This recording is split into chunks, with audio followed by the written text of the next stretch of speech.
Good afternoon, everyone, and welcome. My name is Kat Martins, and I am DWDC's Program Specialist. Today, I'm joined by my colleagues, Amanda Coventry-Barrage and Kelsey Goforth.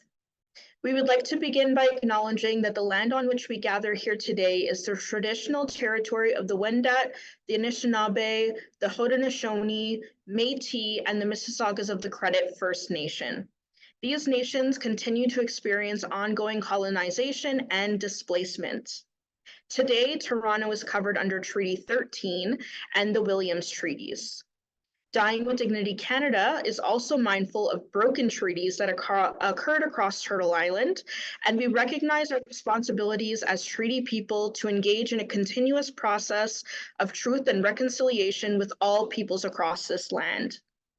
I'm thrilled to welcome you today through our webinars that aim to provide you with information and key takeaways, as well as create a space for conversation on end-of-life topics alongside the professionals that know it best. Before I welcome today's speaker, I'd like to go over a few housekeeping items. Everyone on the call today is muted. However, there will be opportunities to submit questions.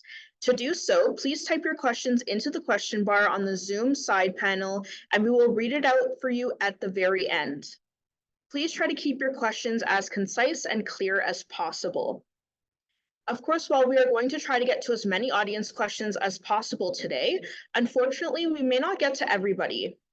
If you have any outstanding questions or questions that are personal in nature, or questions that may not be relevant to this webinar in general, please email us at support@dyingwithdignity.ca, and we will follow up. This session is recorded, so there's no need to take any notes.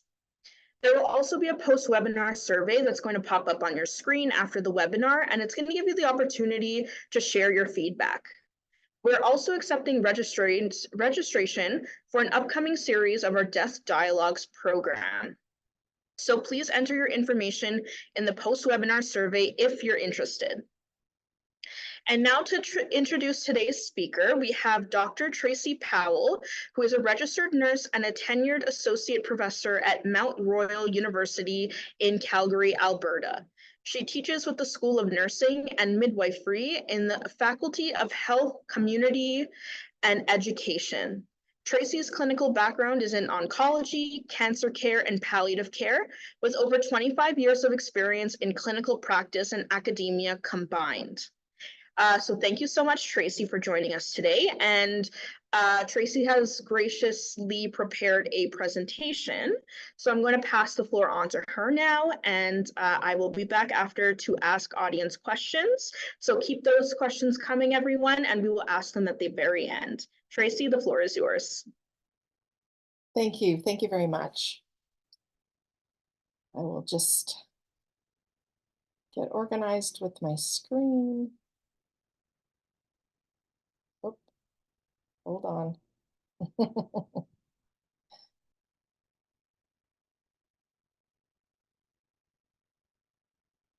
Okay. Thank you again, and welcome everyone from across the country to my presentation. This presentation is based on my PhD dissertation, which I just defended in December of 2023 at the University of Victoria. And before I begin, I'd like to thank my PhD committee, particularly my supervisor, Dr. Kelly Statuhar, as well as Dr. Jan Storch, Dr. Michael Prince, and my external committee member as well, Dr. Sally Thorne from University of British Columbia. And I would like to acknowledge the land where I'm currently situated. In the spirit of reconciliation, I acknowledge that I live, work, and play, as well as where data collection occurred and the analysis for this research, because it happened during COVID. It actually happened always, everything on this land. And it is the traditional territories of the Blackfoot Confederacy, the Siksika, the Kainai, the Piikani, the Tsuut'ina, the Stoney Nakoda nations of the Chiniki, Bears Paw, Goodstoney, and the Otipemisiwak Métis government, Districts 5 and 6, and to all people who make their homes in Treaty 7 region in southern Alberta. Again, this presentation comprises my PhD research. I have no conflicts of interest, but I would like to also acknowledge that I received an internal grant from Mount Royal University. It was a research grant from the Office of Research Scholarship and Community Engagement, as well as an innovation grant fund. I'm not a member of a MAID team or affiliated with any MAID teams other than supporting the work that they do.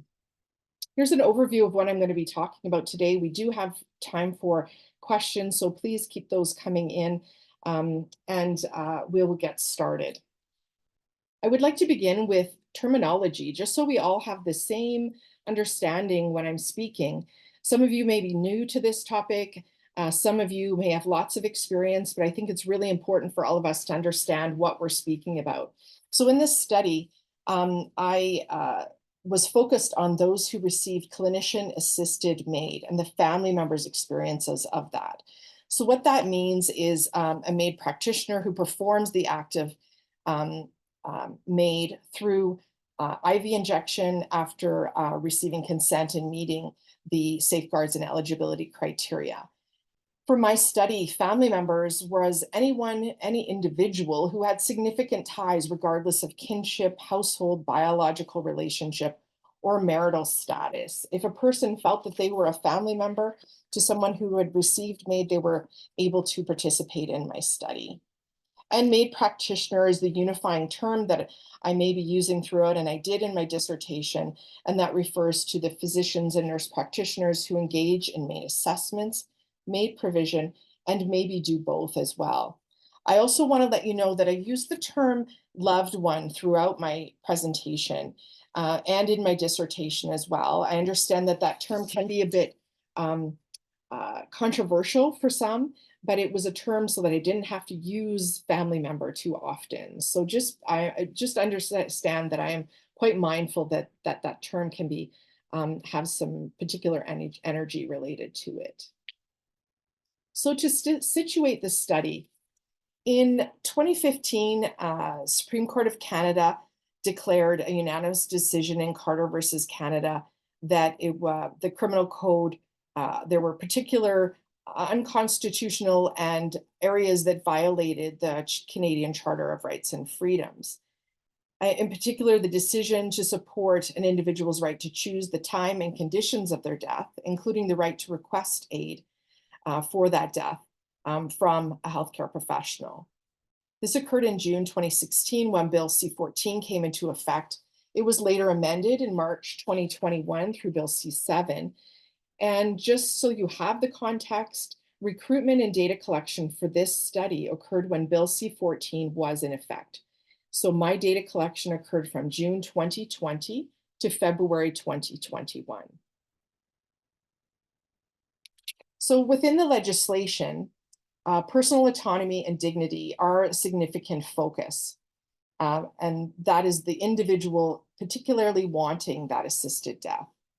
MAID legislation includes both safeguards and eligibility criteria, as well as specifics around who can assess and provide MAID. The legislation identifies two types, that being clinician-assisted medical assistance in dying, which I spoke about, and assisted suicide, which is the self-administered medical assistance in dying. Since 2016, clinician-assisted MAID has been the primary type within Canada, which was one of the reasons why it was the part of the eligibility criteria of this study. So although all of these contexts exist within the legislation, there is no focus on family members. And that was one of the reasons that really prompted some thoughts about what does this mean for individuals. Also, within the kind of situating the study is the background that many of you may have experienced, have read about, or are here to understand. So according to the federal government's most recent annual report, more than 45,000 Canadians have received MAID since 2016.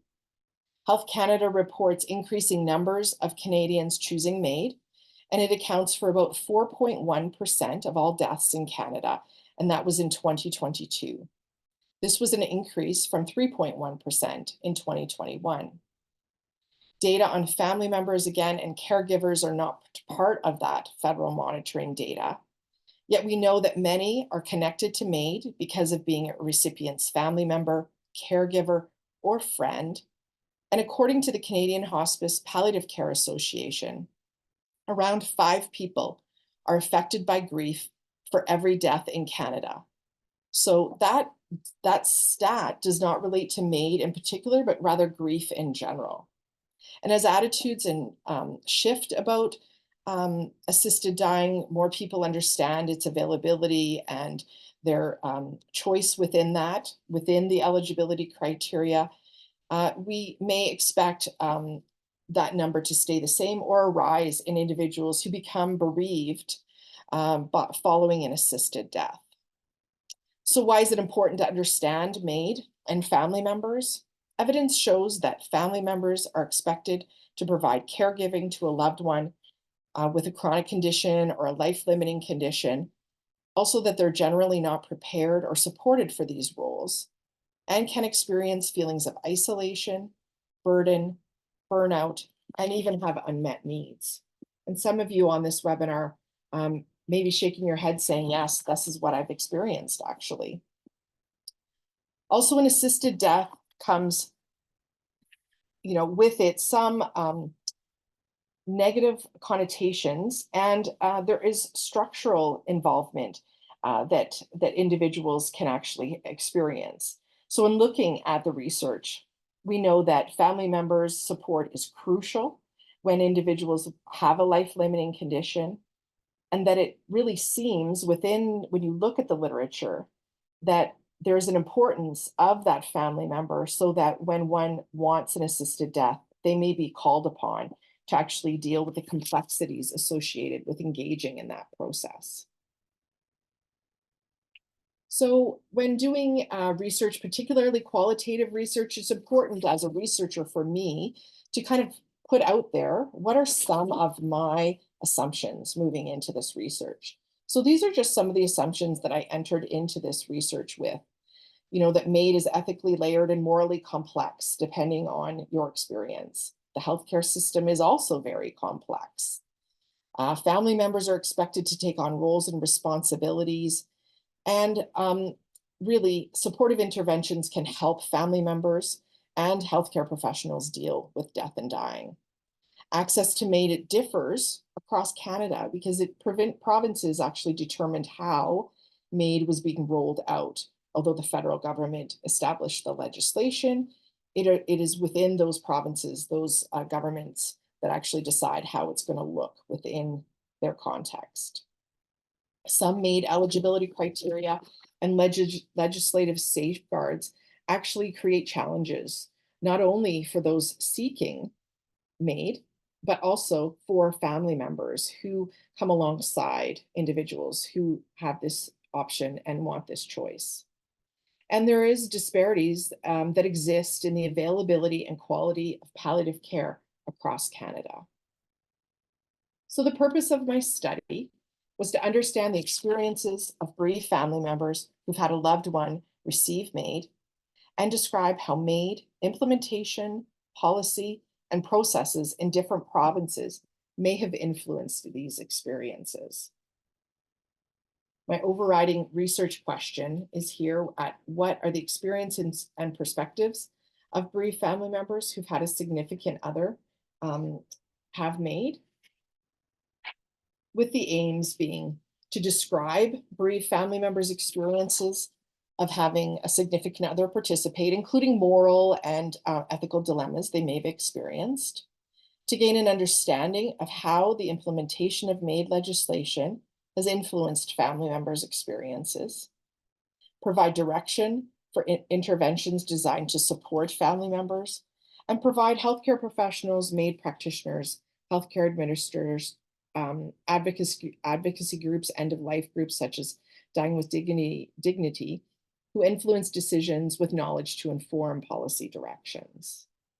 So this study was a qualitative research study, two-setting study that set out through using interpretive description, which really allows the researcher, myself, to reflect on what we might we wonder about a particular phenomenon.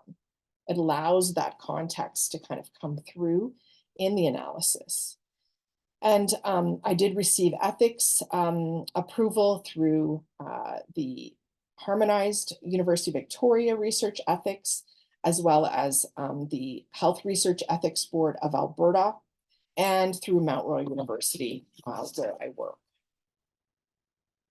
So the inclusion criteria.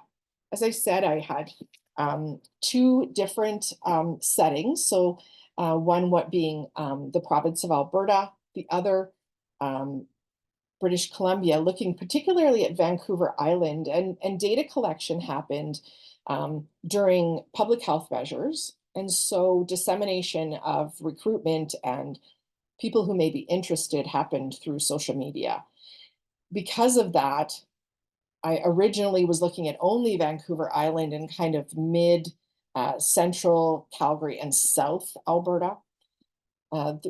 And because of word of mouth, I went through ethical revisions and was able to expand that because individuals were very interested. And I didn't want to say no.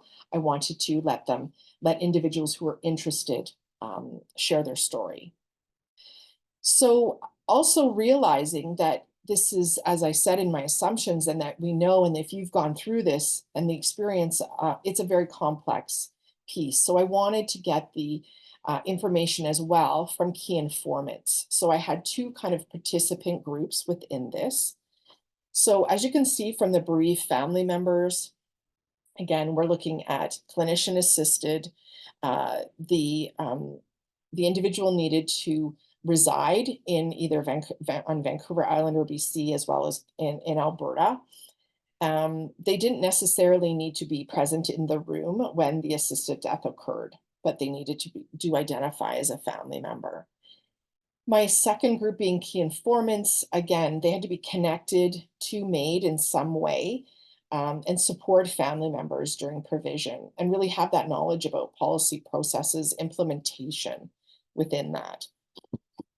So it's important for you to know that this, although it's a 2-province study, the purpose of this was not to do a comparison or contrast, but rather to understand, within the data from the settings, how certain aspects and contexts may have influenced the experiences of family members. And as I mentioned, this happened when Bill C-14 was in place. So data collection.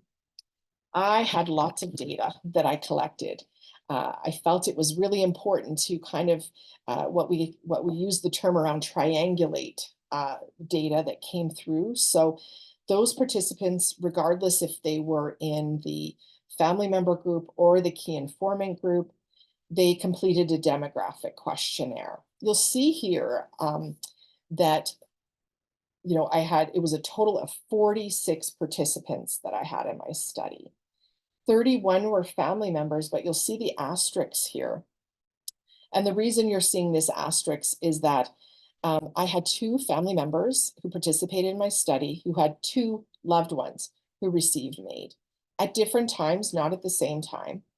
And they generously agreed to provide their experience on both of those connections to MAID. And so we actually, that's why the number for the demographic questionnaire is at 33. The open-ended interviews, so I interviewed 31 family members and 15 key informants. The interviews ranged from one that was about 40 minutes long up to 3 hours. So it really quite varied. They were all done virtually. And so it was either by phone or if people wanted, we did it through Zoom as well.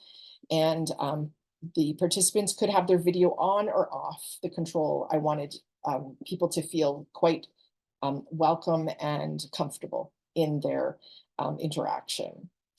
So documents and artifacts, what I was going at with that, the importance of having that data was really looking at documents such as policies, the legislation, if there were guidelines that I could find within the provinces, as well the artifacts were some people may have journaled during their experience, or some may have written a book or part of a book or in the process of that. If there was email exchange with family members even.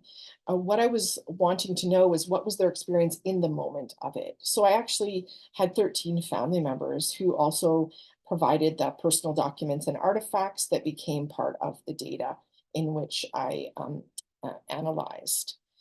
And field notes. So this is my reflection and kind of getting in the moment right after those interviews, just kind of sitting quietly and jotting notes down of what kind of stood out for me. And that's kind of the beginning of kind of early steps of analysis. I will let you know within this, I had quite a range of people who were in bereavement. And so I had participant who was 4 weeks from the death of their loved one, and some were as far as 4 years. So again, quite a range of that experience. I did not put a period of time after the death that individuals needed to have had that. I felt that participants could choose that on their own. If they needed supports, I had supports in place. And so it was quite an opportunity for individuals to share. So this provides you with just a bit of the kind of information that came out of that, the questionnaire. I was a bit longer than this, but this just kind of gives you a taste of some kind of describing what participants were like. So again, 31 bereaved family members. 19 were from Alberta, 12 from BC. Age range you see there from 28 to 81, 26 being female, 5 were male.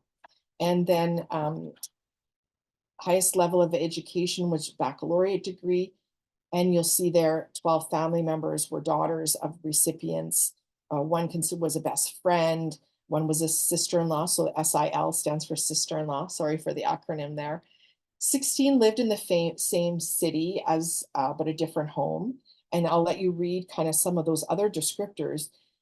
What I wanted to find out with this was knowing that family members are often caregivers and are expected to engage in caregiving activities.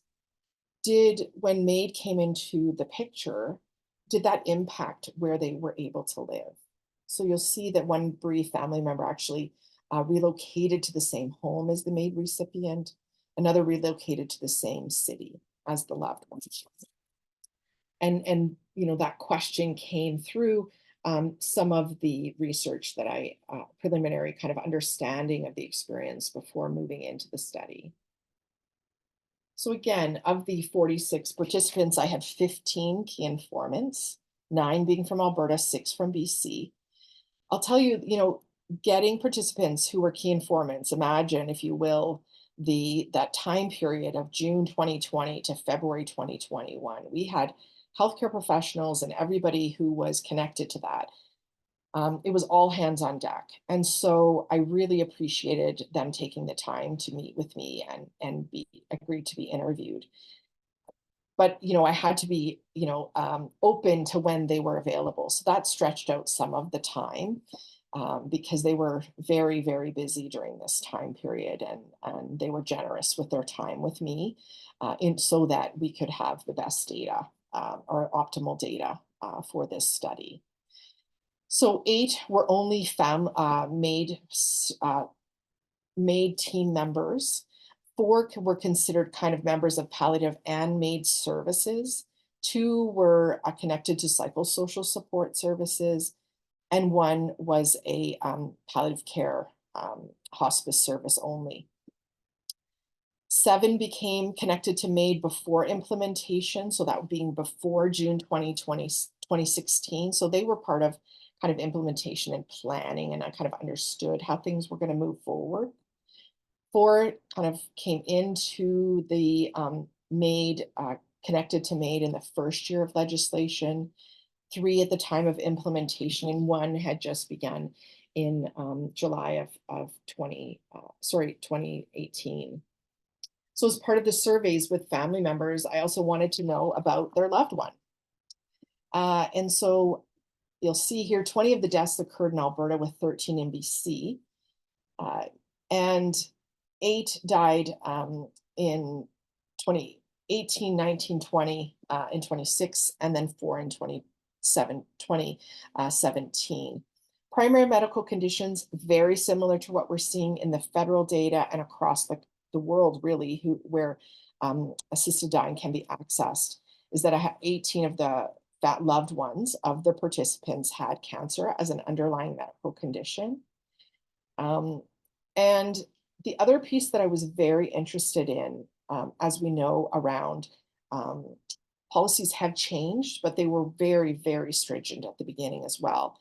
And they continue to be. But I wanted to know, was the location where their loved one had their MAID event, was it of their choice, or were they forced to move? So 20 of the loved ones received their MAID event in their home, with 3 long-term care and 1 at another location. And then we had, as well as hospice. But of the 6 family members who indicated that their loved one had not chosen the location, that was not the setting where they wanted to have it. 5 were due to a forced transfer policy, and 1 was because the level of care needed, they were actually at home, but the level of care that they needed meant that they needed to move from home to hospice. So within the study, how the data kind of came about was that there's seem to be these contextual considerations for family members that were really quite consistent across all the data that I was here reading and kind of, getting involved in and really kind of in-depth analysis with. But then there were also these themes that came about from understanding the experience. So in the next slides, I'm going to describe the contextual considerations, as well as the themes and underlying kind of sub-themes that came through. So contextual considerations. So these 3 aspects were really quite important and framed family members' experiences in quite a significant way, both to the positive, negative, and even neutral, for that matter. So knowing the perspective of their loved one. So many family members revealed that they knew their loved ones' perspectives on death and dying, as well as assisted death. However, the timing at which they gained this knowledge differed, as did the impact on their experience. Although it was not easy to hear, most family members spoke of knowing their loved one's perspective and generally were not surprised when they chose MAID. I did have 2 participants in my study who were not supportive of MAID, although they did not describe themselves as being kind of having conscientious objection. For those that were unsettled by the loved one when they disclosed that MAID was part of the process, it appeared that even having some understanding or prior knowledge that their loved one's perspective was that they were supportive of an assisted death did somewhat ease this part of their experience. So those of you that are here on the webinar, either live or watching through the recording, that's an important piece for you to understand. If MAID is something that you're comfortable with and you might want to choose in the future, or you are, really expressing that to family members, finding who in your family that you can kind of share that with, can make their experience a bit more less challenging. So the second kind of contextual aspect and consideration is an awareness of their loved one's suffering. So being aware of the suffering was important for many family members in that it provided a context to their experience and to the reason why their loved one was choosing an assisted death. In particular, to highlight those that were physically distant or unprepared to accept that their loved one was suffering and prepared to die. This seemed to make their experience more challenging. For example, if a family member had not seen a loved one in 6 months or a year, and there had been quite a significant deterioration, suffering had increased, they were often quite shocked when the discussion around assisted death and MAID came into the journey for them. And it made it difficult because they could not frame how suffering could be happening based on what they had seen. And then a family member's own moral, personal, and ethical beliefs. This seemed crucial in their overall experience, with most family members seeming to work through it. However, not all family members were able to work through this and kind of understanding that. They had to balance their beliefs to support their loved one's choice while still kind of working through how they felt about having their loved one having an assisted death. So even though some family members in my study had unresolved conflicts with their loved one's choice, it was my observation that they chose to set that aside, their apprehension, and then they chose to actually support their loved one and help them get what they wanted. So here are just 3 excerpts from my study. We were talking a lot about it and discussing our feelings about it, and kept coming back to, he's suffering so much and he was getting worse every day. And this was a way to end that. And this was the best thing. He was a shell of a human. Long before MAID became legal, she had talked about it and mentioned that this would probably be something that she would deal with. It was through her that I came to know about it. As soon as it became legal, she was right on it and said, this is what she wanted to do. She doesn't die. She's killed by us. I'm being very careful to separate my relationship with my wife and how comfortable I am with that and how comfortable I am with her decision. I'm talking about me in that moment, in abstract. I don't know if you could prepare someone for that. I don't know how you do that. So this final excerpt, this participant freely spoke of their kind of understanding and feeling about this.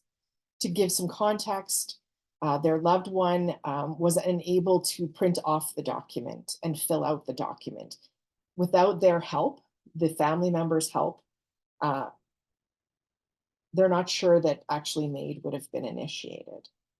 And when kind of trying to understand that more, the participant said, it's not that I actually ever wanted them not to have that necessarily. It's just what I was required to do and how I was involved that made it difficult for me to kind of come to terms with that. So now looking at understanding the experience, there were 3 large themes that kind of came through. Those being, they want MAID, now what? Prepared, but maybe not ready. And an evolving understanding about this type of death. Within this, there are sub-themes that have come through. Within the they want MAID, now what? Navigating access and appreciating palliative care were the sub-themes that really were illuminated in looking at through analysis. So family members described degrees of involvement, support, and responsibility for navigating access as their loved one pursued MAID. Some family members did not do much, which was often seen when MAID was well integrated into the system and when they encountered knowledgeable healthcare professionals. And where restrictive institutional policies existed, often connected to faith-based organizations or a specific unit that did not allow it. This seemed to result in family members needing to take on more responsibility. As this family member recalled, it would be helpful at the front end if there was a bit more hand-holding and someone to talk to about what MAID is like and what that option is. You try to do research and stuff and try to figure it out, being the MAID process. So you can give your best support so that you can go with them on that journey. We finally got the paperwork done, but it was months after we had initially started the inquiries. So appreciating palliative care. This was an important aspect of my study. I wanted to know what palliative care involvement looked like for their family member. So several family members reported that the continuity of care for their loved ones, if they had been receiving palliative care, almost felt compromised and resulting in a type of fragmentation of their care when MAID became part of the picture. As this family member recalled, there's multiple branches of the process, not just with MAID, but palliative care. It's all compartmentalized and it doesn't really flow into one. And it's like, oh, you will do this part here, but now you have been determined that your cancer is terminal, and now you have to go over here. There's just very little fluidity to it all. It's all broken up. This caused many family member participants to have to engage or re-engage in the caregiving activities. And it meant in some cases that access to both care options, that being palliative care and MAID, to some family members felt as if it was not the way they had hoped or that they had pictured. As one family member said, the palliative care team disappeared once my loved one, in this case it was the husband, had applied for MAID. And that was their experience. And this part of their experience resulted in challenges during the MAID process, and even well into grief and bereavement, with some family members wondering if their loved one had been more comfortable and had it been easier, that integration of palliative care and MAID services, maybe he would have held off a bit longer before getting MAID. There was never a discussion that MAID would not have happened. It was more, could I have had more time with my loved one? So the second theme, prepared but maybe not ready. 3 sub-themes came through: reconciling involvement, living in suspension, and realizing the end. Even when family members felt prepared for their loved one's MAID, they discussed needing to kind of reconcile their involvement, that they had done everything they could to help their loved one. Primarily, family members reflected positive elements around ensuring their loved one received MAID. And this helped reconcile the uneasiness that maybe creeped up for them. For some, this part of their experience continued to cause unrest, however, and really this continued into bereavement for some family members. As this family member recalled, we were supportive, we were comfortable that she was comfortable. Setting that aside, the actual act of helping her die, which is what it was in total shock to me. Nothing in my experience had prepared me for that. The actual act itself. I'm not an accessory after the fact. I'm a participant. So again, that tension of I had to help, and I wasn't really sure what my feelings were. And now that my loved ones had a MAID event, what was my part in that? And could I have kind of done more or done it differently? So family members experience living in a state of suspension while wanting to hear their loved one, if their loved one would be eligible and proceed to MAID. These periods felt like a holding pattern and caused family members to feel apprehensive and nervous, while also making it a challenge to go through that anticipatory grief when they were unsure if their loved one would even be found eligible. Now, some of this, again, this was Bill C-14. I wonder if some of this suspension, living in suspension, has been resolved a bit with some of the changes through Bill C-7. But this was the experience of the participants in my study. When a loved one decided on MAID and scheduled their day of death, it was a significant part of family members' experiences. And it was met with mixed emotions when they realized that the end was coming. It was inevitable as this family member recalled. Honestly, I didn't take it, that being going through the qualification for MAID. I didn't take it seriously because we weren't there yet. I wouldn't say I ignored it, but I didn't give it much attention. I thought maybe he just wanted to have the idea, the option, just in case, because things were pretty unbearable right then. And another family member remembered thinking, it was really strange. For the next couple of weeks, I thought, oh my God, next time this week, Dad's not going to be here. And this was even though they had supported their loved one.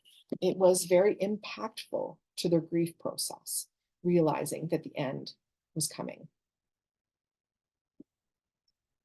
An evolving understanding about this type of death, as has been found in other studies with family members, enabling celebration, reminiscing, and saying goodbye came through within this study as well. Also, keeping the kind of death private is another sub-theme that came through. So, although the impending death of a loved one was a difficult time, many family members described their experience as this time to celebrate, reminisce, and say goodbye. Though emotional, this part of their experience actually helped family members. They identified it helped them to grieve. Many family members also selected to keep the type of death private. For some, this was due to factors such as institutional and organizational policies, the moral and ethical values of the community in which they're connected to, as well as informal support networks. The idea of sharing the information raised concern about potential repercussions. For some, the decision to disclose information about the type of death, it was dealt with cautiously, in that sharing this information was felt it could cause anxiety, and the need to maintain privacy also continued into bereavement. As one family member stated, "I'd like to tell my son sometime, but first I have to figure out how he feels about it, because I would hate for him. He had such grand respect for my dad." So this keeping the kind of death private, this happened as well related to church communities. If someone actually had a place where they maybe went to church for support, this often impacted how they grieved. As you'll see in this statement, I didn't talk about it with much, especially at the people at my church. I was worried that it would be frowned on. And with celebration, I really love this description from this family member.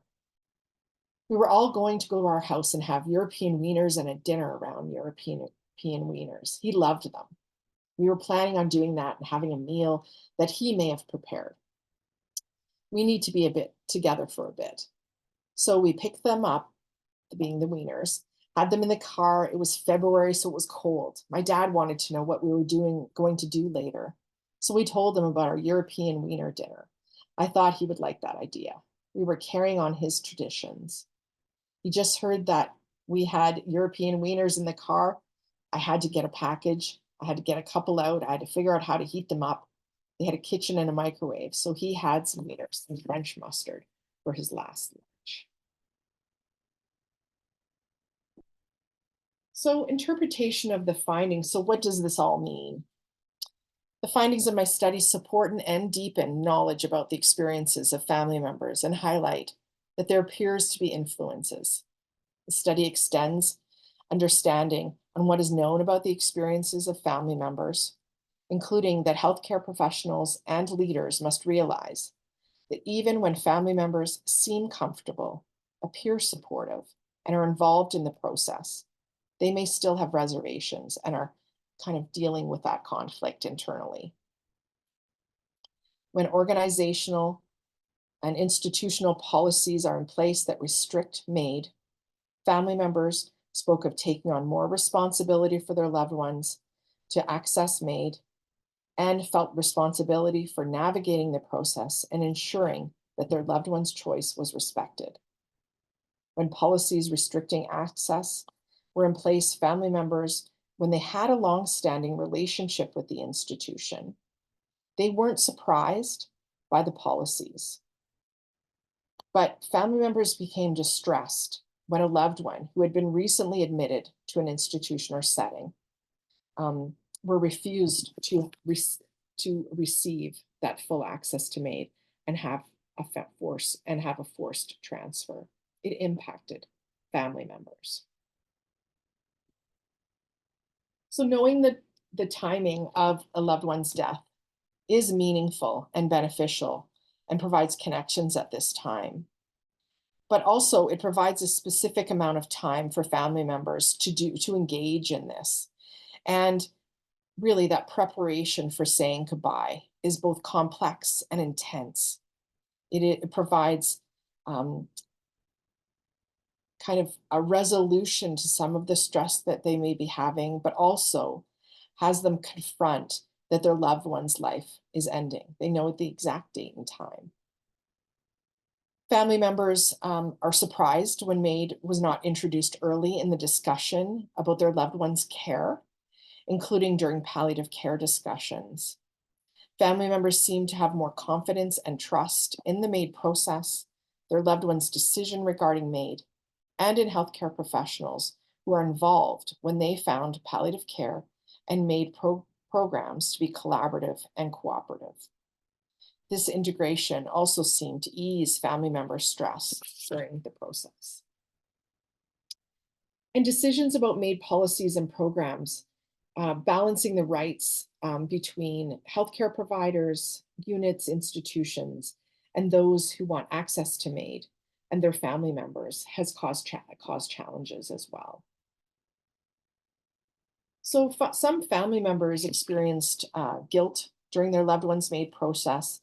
This was seemed to be a result from wondering if they should have advocated more, found a way to improve the care of their loved one, or perhaps even supported them to a greater extent.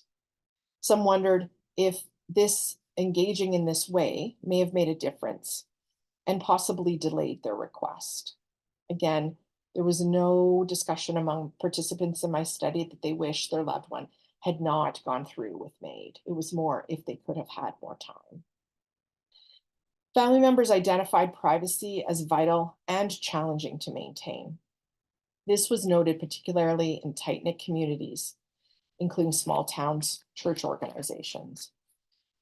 Seemed to be due to perceived social and cultural, as well as relationships that they had in those areas.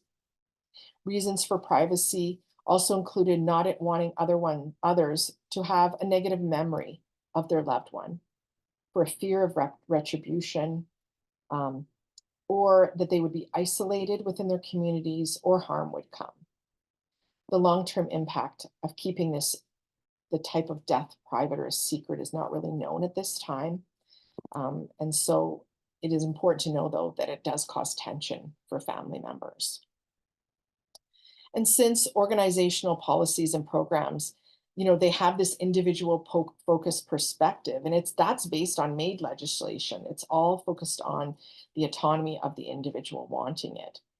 It's not unexpected that family members experience kind of this loss of agency as they supported their loved ones in making the choice. However, given the complexity and known involvement of family members, developing programs and structures within a patient-focused, family-centered way seems to be a way that we may actually make the journey a little less challenging for family members. So recommendations from my study. Really finding a way for institutional policy changes to allow full access to MAID would be a very good start. This is, I believe, if we're looking at the challenge coming out of BC at the moment, this is, we read and hear about the experience of family members in real time from that family. So my study, that information is coming through as well. As I stated, having policies, systems, and guidelines patient-focused, it has to be. It's in the legislation that it's an autonomous decision, but also family-centered. Participants in my study fully supported that it has to be the individual making the decision. Their loved one needed to make that decision. But what about the family? And that's where I think we can really make some change. And there are really good things happening across the country. And since my study, many changes have happened.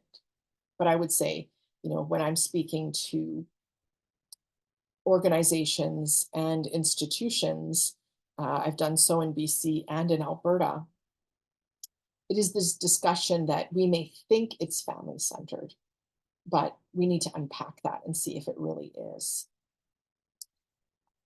We need to support and integrate palliative care and MAID services. It came through within the experiences of my participants that this was really quite challenging.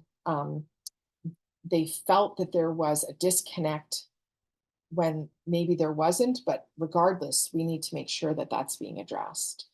There are really good things happening again across the province, or across the country, but we need to make sure having that true reflective eye about the experience and continuing to focus on family members and friends and research. When I started this study, in 2019, 2020, there were approximately 30 studies worldwide that had been published looking at family members' experiences. Yet we know that, for example, in Oregon, we've had some type of assisted death that has existed for 30 years. So we need to realize that those who are left behind, for every death, we have 5 people grieving. What is that experience? How can we support individuals who are left following an assisted death? So some of that future research, engaging in what will that look like? So as with any study, there are study limitations. So my sample, needing a broader sample is important. You'll see, I had lots of females that were in my study. But because recruitment and data collection occurred during public health measures, there was a heavy reliance on internet and computer technology. This may have excluded individuals. And it was not my original plan moving forward. I had to pivot quite significantly from what I had thought about how this would look like and through data collection. Again, the focus was on clinically assisted MAID. And although there are a few that have had self-administered, that experience of family members may be different. And it would be important to find out what that experience is like and how we can support those individuals. The diversity in bereavement I mentioned, being from 4 weeks to 4 years. And as well that there's been, over the last 7 years, we've had many modifications and adjustments that have occurred, including we now have Bill C7, we have Track 2. What does that look like? What does that experience like? And it may be different in some ways. And there's been an evolution in MAID and adjustments to programs and policy as well. So in conclusion, MAID is much more than an autonomous decision by an individual who meets MAID eligibility criteria. It's also experienced by family members in a complex and multi-level way. The findings of my study seem to show that the social, cultural, and relational factors surrounding an individual and their choice also shape family members' experiences. The study also shows that family members appear to experience complexities, including during bereavement, which healthcare practitioners and end-of-life advocates in society as a whole may not be fully aware of and may not want to be aware of, and we need to make them aware. So before I finish, I want to acknowledge and thank the 46 participants who chose to partake in my study, in particular, the 31 family member participants. Thank you. Thank you so much, Tracy. That was very informative.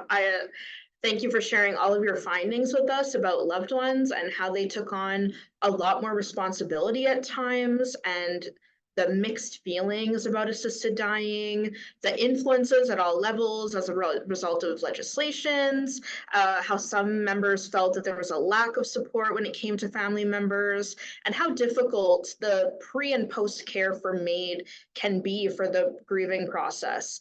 And that MAID can also sometimes be a factor in healing and reconciling. So thank you so much for all of that. And I just wanted to touch on 2 supports that are available to folks. if you are grieving or if you're going through the MAID process. So there are two in particular that are great. The first one is Bridge C14. So they're a network of peer-to-peer supports through all stages of MAID. And they're there to help and support family members and those going through the process as well. And there's also MAID Family Support Society. So they can match you with volunteers in your area. Or volunteers in general that can best support you with your circumstances. So if you have a particular niche kind of situation, they'll find a volunteer that can match you and help you through that process pre, during, and post. So those are two really great resources that are available out there. And now, without further ado, everybody is very, very excited to ask these questions. We have so many. We're going to get through as many as we can. We only have about 14 minutes. So I guess I'm going to see how many we can get through. And I will try to keep it as succinct as possible and let you do all of the talking. I won't make too many comments. But yes, let's start here. So it's kind of a mixed bag. So let's start with this one. So did any of the study participants have family members who ended up changing their mind and not having MAID? Mhm. No, to be able to participate in my study, they had to have gone through the entire process. So they were bereaved because of having MAID. Okay, perfect. Thank you for answering that. And another question is from our audience is that it seems that many more folks who were assigned female at birth participated instead of folks that were assigned male at birth in the study. Is this reflective of the issue of assigned female at birth more open to discussing emotional issues than, say, those assigned male at birth within our society? That's a great question. And I do not have an answer to that. I will tell you commonly, those assigned female at birth actually commonly will participate, but I don't have that information at this time. Okay, thank you so much. You mentioned that I believe it was two loved ones were not necessarily against, but they were kind of hesitant and not as, I don't want to say supportive, but hesitant, I guess, about assisted death. Were there any attempts by these individuals to kind of prevent their loved one from accessing MAID, or was it support all the way? There was no, I would say, barriers that they put up at all, but they did mention, and I don't even know if they mentioned that to their loved one, that they actually were not, that they were hesitant. I will tell you, one participant in my study, that person spoke of a friend who tried to prevent her husband from having MAID, and kind of spoke about that. And her husband said, thanks very much for sharing. And I appreciate your perspective about what this may mean for me and after I die, but I'm going through with this. And interestingly, that the person who, I'll say, objected stayed in the room and supported throughout. So even though was concerned, they stayed in the room and supported. That's really wonderful to hear, because I think that's kind of a fear that many people are experiencing is, what if my family isn't supportive and object to my decision? And ultimately, what does that mean for our relationship? And where does that leave them once I'm gone? So thank you for that. Our next question is, did you observe differences in the experiences of family members depending on if it was in urban or rural settings? Very good question. That was not kind of pulled out within the data. It is an area that needs to be researched, definitely. What I will tell you is, and again, remember, I'm looking at Alberta and then primarily Vancouver Island, but BC. There are kind of social and cultural perspectives around assisted dying. And so where rural may come into play, it could be access to palliative care. It could be that idea of kind of unresolved and needing to keep private because of that experience. And so there is a study, other studies that are underway, and that's an area that I'm interested in going into, is trying to kind of tease that out a bit more. Okay, wonderful. Thank you. Our next audience question. While the study is MAID specific, are there takeaways that you think apply to all types of death and the grief people experience?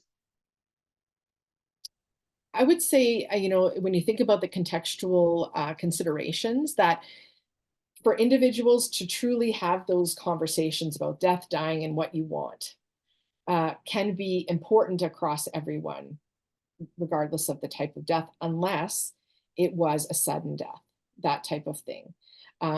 But having those discussions and engaging in those discussions are very important, because then it does make that kind of grief a little bit easier moving forward. The other piece is, knowing the complexity of the healthcare system. We have family members who have to engage in the death experience with their loved one, get the access to whatever supports that are needed. And maybe they themselves cannot go through anticipatory grief because they're so busy trying to provide that care. So absolutely, I would say there are similarities, but MAID is a different type of death. And I think that's an important piece that we need to understand, that we can't just plunk down what that grief and bereavement experience is like, that there is difference and nuance. Yeah, definitely.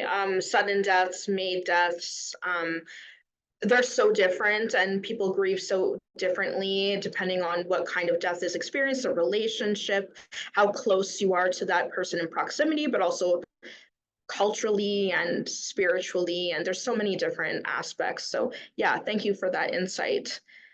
And on that note, there can be many misconceptions about grief and bereavement. And so, what do you think are the most common amongst the misconceptions that are out there about grief and bereavement in general? Not necessarily MAID specific, but if you can speak to that.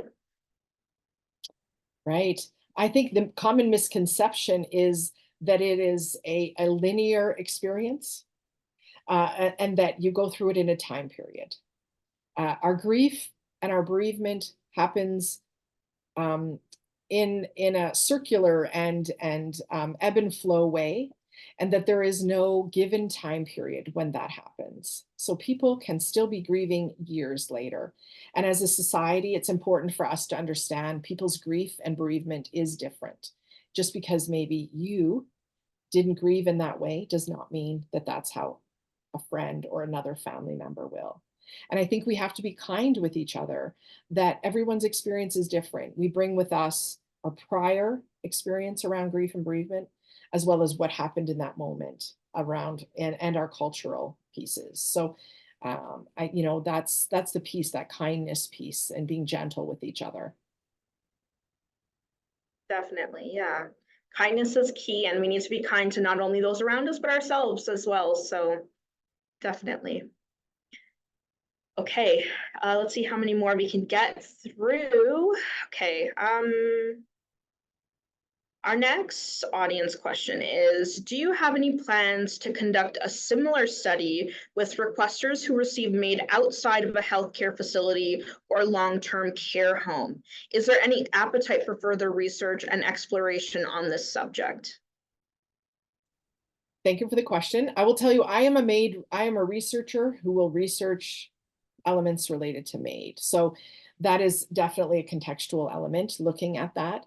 Participants, again, because of when data collection happened, it was, whoever had access to social media. And so it is important to understand, is the home access to MAID at a home experience different, long-term care? If there is not full access, that's important. The rural versus urban, all of those elements, as well as, again, going back to, if there is not full support for an assisted death, what does that mean if you're in a family who supports and there are others who don't? we really have barely entered our understanding of the experience of family members. And so I will be moving forward with lots of various opportunities. Yeah. Well, stay tuned, everyone. We might have you again with some more research very soon. Thank you so much. You just mentioned actually the impact that COVID might have had on your research. Can you just speak a little bit more about that and what were the most impactful things that your takeaways from doing Mhm. this research during such a difficult time in our history? Yeah. It has the kind of two sides. It allowed me, I had a couple of participants whose loved ones decided to have MAID maybe a little bit earlier because restrictions were happening and they were concerned they couldn't have as many loved ones in the room when they had their MAID event. And so decisions were made about that. It was, again, never about not having it, but that was important. So it is about how do we grieve, and we grieve together, right? And how can we do that? And I think that piece came through. It comes through around the privacy piece. What does that mean? Uh, the other element is, again, related to connections. I had people, a 3-hour conversation about a loved one's MAID event because they wanted to talk. And I am very open to hearing all the good and the bad and the whatever. And so I think that allowed me, it gave me the privilege of hearing that. And I think it was a way for people to express and kind of go through some grief around that. But I think, around um, public health restrictions, I think, there's reasons why these things came into place. And we have to find what's that balance around that, because we want to keep people safe, but we have to realize people grieve and connection's important. Yeah, definitely. Um, okay. I'm just checking the time, sorry. Okay, we got about 2 minutes. I'm just gonna try to get through one or two more. We have just a comment. So somebody just commented, I find it shocking that palliative care would be diminished when staff become aware that the person has requested MAID. This should not occur. Absolutely. And I'll let you know that I have spoken to the palliative care groups, in Alberta, so that they're aware of this. Again, does this happen nationwide? I would be interested for people to let me know if that was their experience, but of participants, it was very shocking to me as well as a palliative care clinical nurse specialist in my background. Yeah, definitely. Okay, one last question. Has your perspective on MAID altered or changed in some way since you've begun your research? I would say, oh, that's a great question. It has made me more passionate to be a researcher, to support others about their choice and about those who have to go alongside individuals who choose an assisted death. So I'm an ally within that world, and I think that came through in my experience around this, and I don't mind kind of getting in there and having those conversations. That's really great. Thank you. Okay, we're gonna squeeze this one in because this is a comment. Well, this is a question from a spouse of someone who had MAID, so this is a little interesting. So, as the spouse of someone who had MAID near the end of his terminal cancer diagnosis, we had to navigate the system with a doctor who did not support MAID and tried to thwart my husband's choice at every turn. It made the process unnecessarily stressful for my husband and our family. I feel that doctor should have shared her non-supportive MAID from the start if her involvement with my husband's care, which she did not do. We live in a rural area with limited access to doctors. We did not have the choice or time at the end to change doctors. What is the requirement, if any, of doctors to support a patient's choice in going through MAID? The legislation is quite clear, and we've had court cases. So if they are a conscientious objector, then they have to do a referral to someone who isn't. And I think, you know, first of all, I also want to send my condolences that on the death of this person's loved one as well, that they should not have had to go through this. As a healthcare professional, it's important to reflect on my biases, beliefs, assumptions, and I have to give the best care possible. And if I cannot, I need to reflect on that, and I need to make sure that others can do that. So there is no, as long as there's not barriers put up, that they will not do it at all. That's the challenge that we have to go through. But thank you for sharing that. Yeah, thank you so much to that supporter for sharing that story, and I'm so sorry, and my condolences as well. Okay, so unfortunately, we're out of time for today. Great questions, everybody. Thank you so much to Tracy for joining us today. Webinars like this one and all of our other compassionate services are provided free of charge to Canadians navigating end of life, their loved ones, and their healthcare providers. To enable us to continue providing these services, please consider making a charitable donation. We will put the link in the chat in case anyone would like to donate. Thank you to our audience for joining us today. Again, thank you so much, Tracy, for everything that you brought to light today. A lot of it was surprising and a lot of it was enlightening and just so gracefully said. And thank you so much for the hard work that you do. And I hope everybody has a pleasant afternoon. Thank you so much, everyone. Thank you.